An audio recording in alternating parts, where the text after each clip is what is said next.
All right, how's everyone doing tonight? We are the Tripwire podcast, part of the Triple Play Fantasy family, which is also now part of the Fantasy Points Media Group.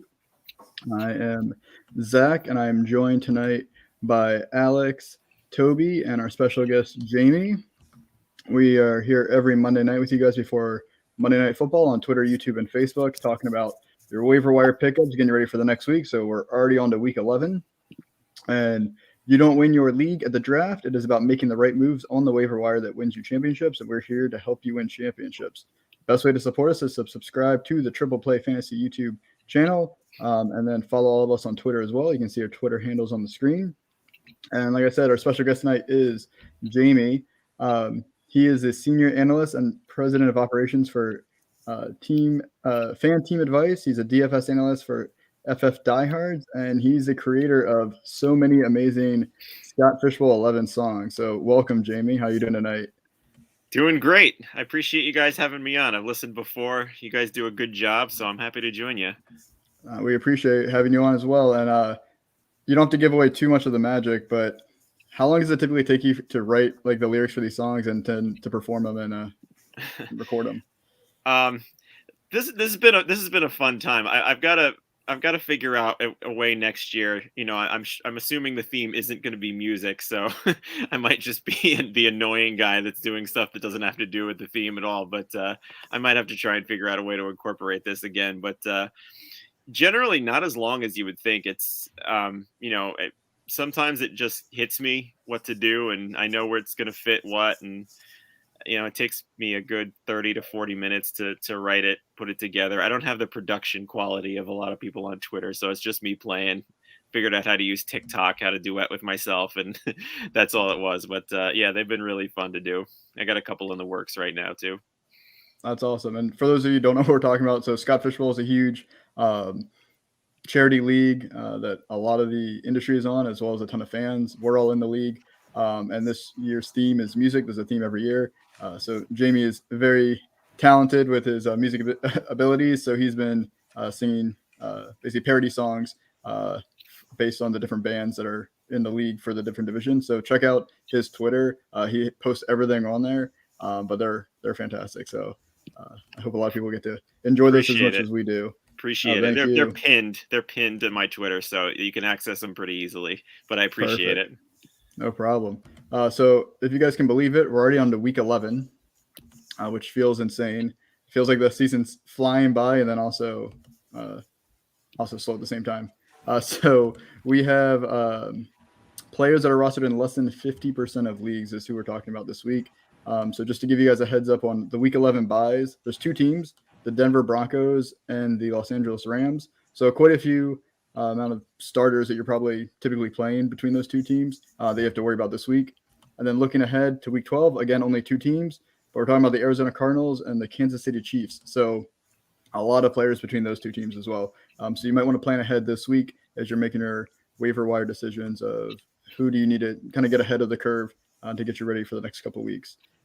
So we're going to start with quarterbacks. Let me pull those up.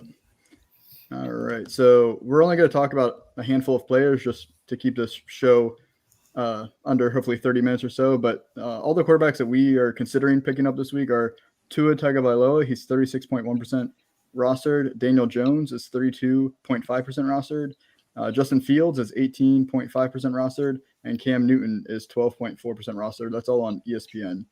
So with the first quarterback that we want to talk about, Tobe, how do you feel about Justin Fields? He's coming off a bye week.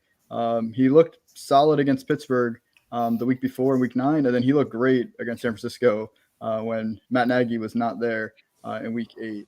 So how are you feeling? Yeah, I feel pretty good, especially if you're a Stafford owner. I'd look into picking up Justin Fields. I mean, we just saw Baltimore's defense. They're not getting any pass rush. Their second corner, Averett, he's been burnt a lot this year, and Marlon Humphrey hasn't graded out well in PFF either. And Justin Fields last week or week 9 against Pittsburgh started to show that he could do it with his arm too. He's feeling more comfortable. We saw Darnell Mooney get in the end zone twice. Can we see some A-Rob? Maybe, but with a quarterback that can run like he can, he's going to have a safe floor if he just manages his turnovers. Turnovers be the real big problem. But against a Baltimore team that's coming off a tough loss against Miami and the defense is struggling. I like him to be like a Stafford replacement or in a super flex league as a good high-end QB2 this week, maybe even towards the low end of QB1 potential against Baltimore this week. So, and then even next week with the Chiefs on by Cardinals, Kyler and Mahomes, he has a date with the Lions on Thanksgiving, and I could see him just running wild in that matchup too. So he could be a good bench stash for you this week too if you have one of those two quarterbacks. Yeah, honestly, he's got a great schedule the rest of the season for most of his matchups, which I think makes him exciting as a dual threat quarterback. And then speaking of dual threat quarterbacks, welcome back to the league, Cam Newton. Alex, how do you feel about Cam Newton, who sounds like he's now going to be the starter for the Carolina Panthers? Yeah, as Tobe said, you want the guy who can run around, make plays with his legs, and that's something Newton showed already when he was back. He had that rushing touchdown, and he threw for one as well. So he played 12% of snaps and had 2 touchdowns. Not to mention, Matt Rule already said Newton's going to be getting the majority of the first team reps. Now, he's going to simplify the playbook and hopefully have an offense similar to what they ran in 2015 when they went to the Super Bowl. Not saying Cam Newton's going to be a top 2 fantasy quarterback, but with his dual threat ability, he definitely has the potential to be a top 10 play the rest of the year. And the guys who are going to be out the next few weeks, Stafford, Mahomes, and Kyler, if you can't get Justin Fields, Cam Newton is no slouch of a consolation prize. Especially if you're in a 4-point passing touchdown league, Cam Newton it looks better than a passing touchdown if he runs one in. So, yeah, CMC can stay healthy and he can just dump off to him and then vulture his touchdowns at the goal line. I think that's some easy manufacturing works out for both Cam of them. Jamie, who's your favorite out of Cam and Justin Fields this week? If you had to pick up one, say you have Stafford. Yeah, I would think that I would lean Cam also a little bit, just in the same sense that he's familiar with that, and as long as McCaffrey is there, he has a history of moving the ball well with him. He averaged it was a 16-game period where he averaged over 12 targets a game passing to Cam there. And again, he does have a tendency to vulture that rushing touchdown ability down there, and I still don't trust the Bears offense as much. I think long term, I think the points you brought up on Fields are make him the better play, but as a 1-week filler, I'd lean Cam over Fields. I respect that. Yeah. All right, so we're gonna move on to running backs. So not a very exciting waiver wire week as a lot of people have been talking about, but there are still quite a few running backs you can consider. So we have Alexander Madison. He's finally fallen below the 50% rostership, so he's at 40.8%. Sony Michel, he's at 26.9% roster, but he's going to be on a bye next week. And then we have Ramondre Stevenson at 9.9% rostered, Jeff Wilson Jr. 9.3% rostered, Eno Benjamin 7% rostered, and Deante Foreman at 1.5% rostered. But I think the most exciting pickup this week, probably the one that everyone's going to want to spend as much fab on as they are going to this week, is going to be Ramondre Stevenson. Jamie, how do you feel about the rookie New England running back? I was wrong about him last week, this past weekend. I will say that first and foremost. I got asked a lot on this. Should I start him over blah, blah, blah? And generally I chose blah, blah, blah over him. Given the fact that he's been in the rookie doghouse a couple of times this year with Bill Belichick, where he was a healthy scratch and then came in and then came back out again. This had all the look of a game to avoid, where he'd get some touches, but they give it to Bolden, they give it to Taylor. There was even talk before he was ruled out of Jonnu Smith get carries over him there. So I wasn't interested.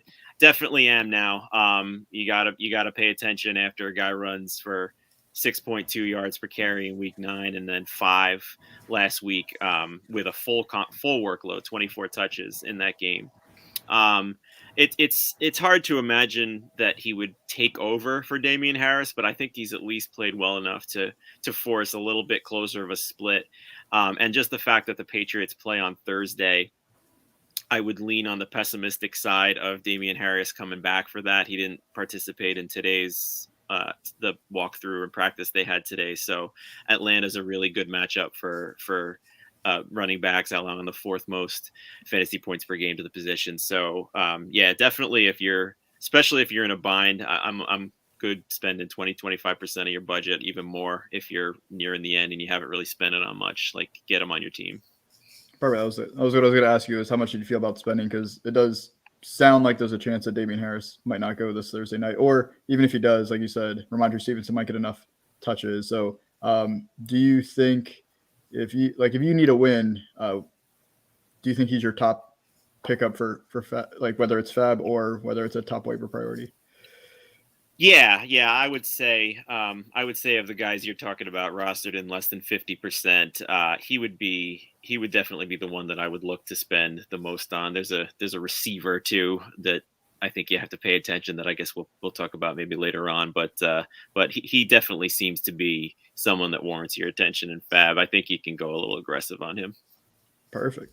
All right, and then not nearly as exciting.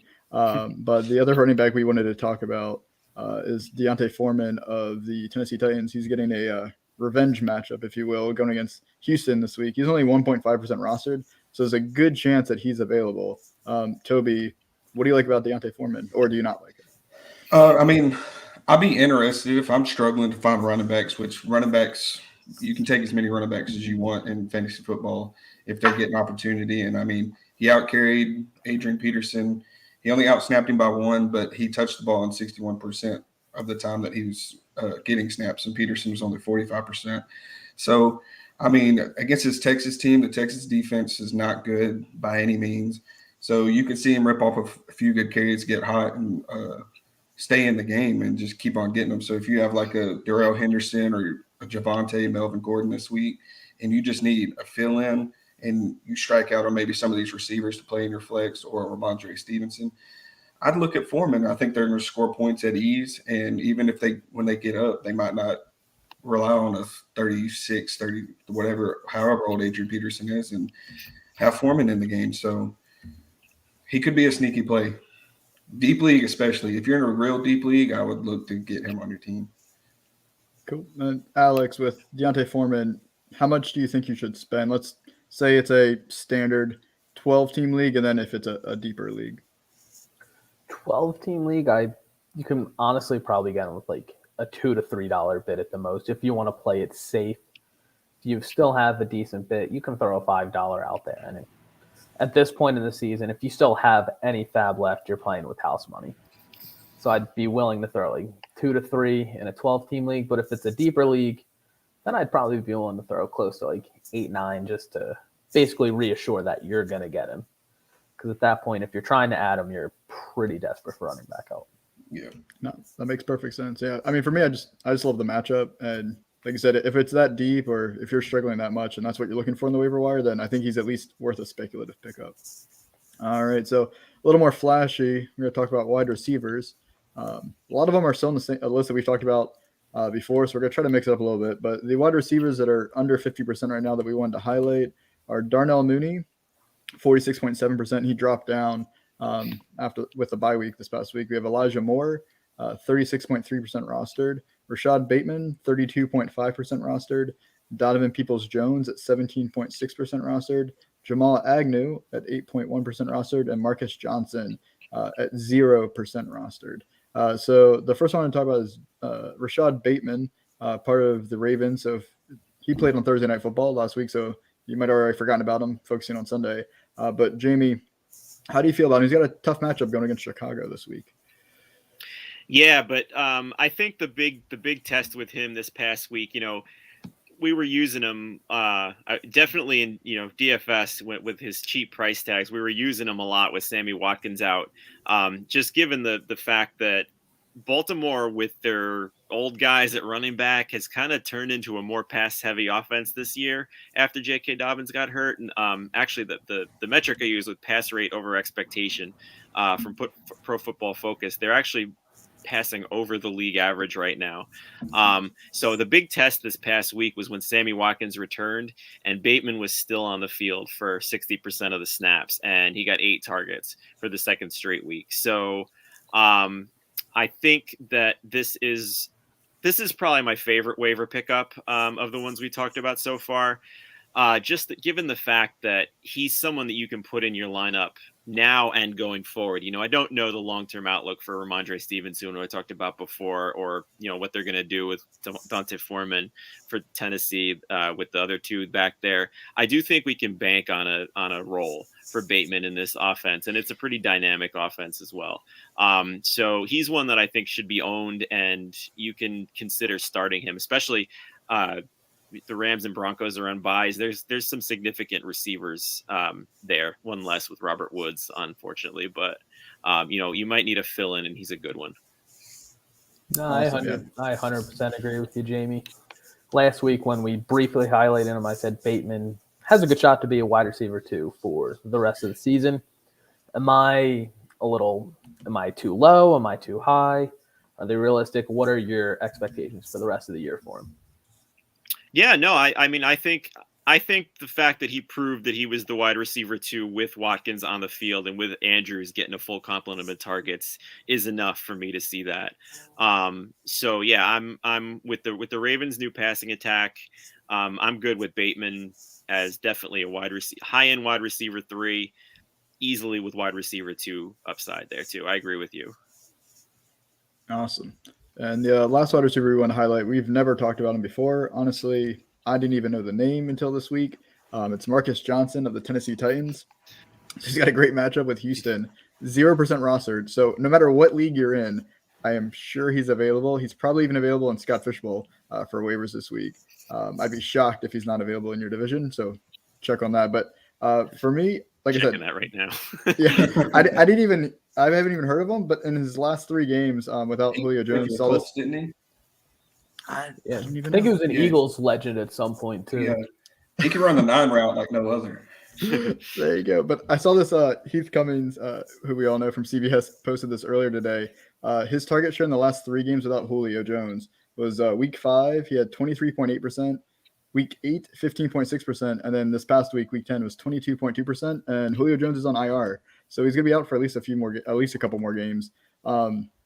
So I was shocked that he was that involved. I know it's not a huge passing game, but before we have Monday Night Football, which is starting right about now as we're recording, he's tied for the wide receiver 11 this week, and he led the team in targets with 6, receptions with 5, and he had 100 yards. I mean, granted, one of his receptions was 50 yards, but against the Saints, which is a decent passing defense, I think Marcus Lattimore was the one on him with that 50-yard bomb. So, I mean, like I said, this is a pure desperation pickup. But if you just need to plug somebody in for this week against a good matchup, you can literally probably bid nothing. You can probably do a $0 bid and have no problem getting them no matter what league you're in. So I just wanted to point them out because most of these wide receivers that are on the screen right now, we've talked about for the last several weeks. So I just wanted to bring someone new there because, like I said, I have never really heard of him until this week. So someone to think about is if you really need a desperation pickup. He is available in mine. There you go. So he's one of those guys that can just take a slant and just take it to the house. Yep. He has been on 6 teams. Yeah, I knew it was a lot. He had a decent role for the Colts last year when they had all those injuries with Pascal, Campbell, and even Pittman. Oh, that's that guy? I didn't even make the connection. On the Eagles when we won the Super Bowl. I'm disrespecting Super Bowl champion Marcus Johnson. There you go. So he's a Super Bowl champion. So he's a Super Bowl champion. Bid $1. 4 teams, 6 years, Super Bowl champion Marcus Johnson. There you go. I should put bid more respect on his name. Someone Googles that. Yeah. That was my fault. All right. So moving on to tight ends, which honestly, we keep talking about the same tight ends because people aren't picking them up enough. There's no respect on these tight ends, and they're actually all performing quite well. So we have Pat Friarmuth, who finally had a bad game, but let's be honest, he still had 8 targets, and that was just an ugly game. Mason Rudolph is terrible. Yeah, if we weren't sure, we were confirmed now. 46.3% roster, so he's still under 50%. Tyler Conklin had 2 touchdowns this week. He's at 39.6% rostered. And then you have Dan Arnold, who just keeps getting peppered with targets at 26.1% rostered. So the guy I wanted to talk about this week, because I don't think we've talked about him since the preseason, is Cole Kmet, 11.1% rostered. He has Baltimore this week. And so, Alex, I mean, you're kind of our tight end guru this season. How do you feel about Cole Kmet? I'm feeling pretty good about him moving forward. He's been playing 83% of snaps all season long. And just over the last few games, just pulled up a couple stats on him. He has a 23% target share, which leads the team with 20 combined targets in that span. A tight end's always the best friend for a rookie QB. Fields has shown that so far. RIP our Allen Robinson shares. But Kmet, he's going to be another guy who's going to be able to put up non-zeros moving forward. That was my thing going all the way back to Tyler Conklin and Dalton Schultz in our sleeper show back in August. And every single week when we talk about tight ends, we want guys who will put non-zeros up. And Kmet has firmly put himself in this category moving forward. Wasn't there a sleeper report where I think Nagy said that Kmet has taken the next step like a couple of days ago? Yeah. I remember seeing that too. I mean, that's coach speak, but that's coach speak. But I mean, as long as you're not throwing it to Jimmy Graham on 3 consecutive plays, that's all that matters. That was crazy last game, but he didn't catch him, so we're okay. But yeah, I mean, if you like Justin Fields, like we talked about, he's got the same schedule as Justin Fields, so a lot of great matchups coming down. So I think he's, of all the 4 tight ends we talked about, I think he's the cheapest one. It'd be a good like stash for next week if you have a Kelsey or Zach Ertz that you're starting, and or even going in on Thursday against the Lions. So even this week with Noah Fant, he'd be a good guy. Yeah, and get to plug and play. Mm-hmm. Yep. And the thing too with Baltimore is, I remember we did a football diehard show earlier in the year. I think it was week 3, and we had said that Baltimore gives up the most fantasy points per game to tight ends. And it got pointed out a lot that, well, they've faced Kelsey and Waller so far. So that's really a misleading stat, but they still have given up the most fantasy points per game to tight ends. So, for this week, he's a nice little streamer for you. Yeah. Gesicki even saw 7 targets against them. Mm-hmm. Yeah. He caught nothing. Granted, all 4 of us had the same amount of points as Mike Gesicki and more than Sammy Watkins, mind you. So that's a win for us. Yeah. There you go.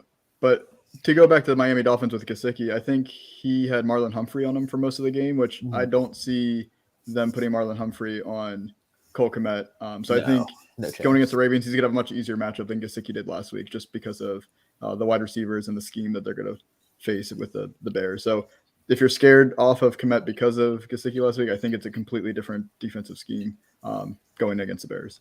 So I want to highlight Monkey Knife Fight real quick. So we have, hopefully you've played it before, but if you haven't, we have a special code for you guys. We're working on a different code, but we'll see if we ever get Davey in there. But for Monkey Knife Fight, for first-time players, use code TRIPLEPLAY, and they will match your deposit up to $100 as long as you put in $10 minimum. So Monkey Knife Fight's a lot of fun. It's basically a lot of prop betting for different player stats for all sorts of different sports, not just football. So if unfortunately you're one of those teams that's already out of playoff contention in your league and you still want to get involved with the games and have some fun, this is a really easy way to do it. You don't have to splash a lot of cash to have fun and win. Like I said, they're basically giving you free money if you use code TRIPLEPLAY when you sign up. All right. So the last waivers we got to talk about, the most exciting, just kidding, is DSTs. So I think it's actually better this week than it was last week. Last week was rough. But we have the Tennessee Titans going against Houston, 43.9% rostered. They weren't that great against the Saints, but going against Houston, I think that's a great matchup. And then you have the Miami Dolphins, who have looked fantastic for fantasy DSTs for the last 2 weeks, and they get the Jets, who's either going with Zach Wilson if he's healthy or Mike White after he just threw 4 interceptions. They're 15.5% rostered. So do you guys feel comfortable with both of those DSTs, or yeah? I would also watch the health status of Ben Roethlisberger. If he doesn't get cleared somehow by next Sunday, the Chargers on Sunday night looked pretty well too against Mason Rudolph. Maybe if Roethlisberger doesn't get cleared. I'm just afraid of their terrible run defense. You're just getting destroyed by Najee Harris. But if that's all you know, you need to stop. But if you can put him out in the box against Mason Rudolph, you can play pretty well. You would think. All right. So we've talked a lot about Tennessee has a really favorable schedule past Houston too. If you can kind of last past their week 12 bye, like they get Jacksonville and they get that same Pittsburgh offensive line. So I mean, I think they're one that you can kind of hang your hat on for a while with their sack rate lately. Awesome, man. It's a great point going forward. They've been scoring touchdowns this season too. All right. So we talked about a lot of guys you guys should pick up, which means you need to drop some people. So I just want to go through these drop candidates. These are all players rostered in at least 50% of ESPN leagues. So I'm just going to go down the list. If there's a guy you don't agree that we should drop, just speak up and let us know why you don't think we should drop him this week. First one is running back Mike Davis of the Atlanta Falcons, 72.8% rostered. I would wait until they officially give the status of Patterson for Thursday. He's questionable right now with the ankle. If he's playing, go ahead and drop him and then do an ad later in the week. But I'd hold him just until Thursday. Do you think Wayne Gallman might end up starting? Wayne Gallman got like 15 carries. Yeah. He might, but I mean, at this point, like, it's either him or Deante Foreman. Like, it's worth the risk. Yeah, The speculative I risk see what you're at saying, this Alex. point. Gotcha. Yeah, for me, Mike Davis is. I don't know, he's just he's been I'd rather awful. just take the risk on any of the running backs we talked about. Personally, Which is fair. we got wide receiver Julio Jones, 84% roster, currently on IR. But even when he gets back, I mean, he hasn't. We don't know when he's coming back. But if you don't have an IR spot available, would you just drop him? Yeah, I Yeah, have in a few shallower leagues already. Cool. Painful to say. Yep. Yeah. We have wide receiver Jarvis Landry of the Cleveland Browns, 79.8% rostered. He has not looked good, and I think he's slightly injured still. I told y'all to hold last week, and I'm going to say cut him loose this week. Cool. Yeah, I remember he was on our show last week. Baker Mayfield's on the injury report too. I mean, there's nothing really to Yeah, nothing Like to be about happy them. about. Yeah. Love the rushing attack, not so much the passing game. Wide receiver Marvin Jones Jr. of the Jacksonville Jaguars, 77.3% rostered. I'm still holding him. He still continues to see targets. I mean, he's got 5 in 5 consecutive ones, even hit 10 in his last good game against Miami in week 6. So, I mean, you're not starting him, but I don't think he's in drop territory for me just yet. Fair enough. Honestly, I think Dan Arnold might be the only rosterable pass catching option, but we'll see. Tyler Boyd, wide receiver for the Cincinnati Bengals, coming off a bye week, 71% rostered. I think I'd hold unless Bateman's out there. I think that's the only reasonable guy. Or Bateman, Elijah Moore, something like that. Darnell Mooney, your top guys that we talked about. But other than that, I think I'd hold him. I mean, he's in a good offense. I think he'll see better days. And I'm not wishing any injury, but Higgins or Chase go down, you have a pretty good receiver on your bench. Yeah.